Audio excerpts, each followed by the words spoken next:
नमस्कार प्रेक्षकांनो, S Marathi news वृत्तवाहिनी घेऊन येत आहे गणेशोत्सव निमित्त खास स्पर्धा एक आरती आपल्या सोबत आपल्या घरी। या स्पर्धेत आपणही सहभाग घेऊ शकता। सहभागी होण्यासाठी संपर्क साधा 9067778005। नमस्कार, मी गौरी सूर्यवंशी, एस मराठी मध्ये आपलं स्वागत। बोलूया आजच्या बातमीकडे।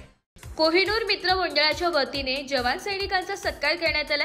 कोहिनूर मित्र मंडळ गणेश चतुर्थी निमित्त आलेल्या जवान सैनिकांचा कोहिनूर मंत्रिमंडळाने संस्थापक माजी नगराध्यक्ष बिपिन महामुणकर यांच्या हस्ते शाल श्रीफळ देऊन सन्मान करण्यात आला। यावेळी सर्व कोहिनूर मित्र मंडळाचे पदाधिकारी व सभासद उपस्थित होते। एस मराठी न्यूज साठी प्रतिनिधी निलेश लोखंडे, महाड। अशाच नवीन ताज्या घडामोडी जाणून घेण्यासाठी आमच्या एस मराठी न्यूज चॅनलला लाईक करा, शेअर करा, सबस्क्राइब करा आणि बेल आयकॉनला क्लिक करायला विसरू नका।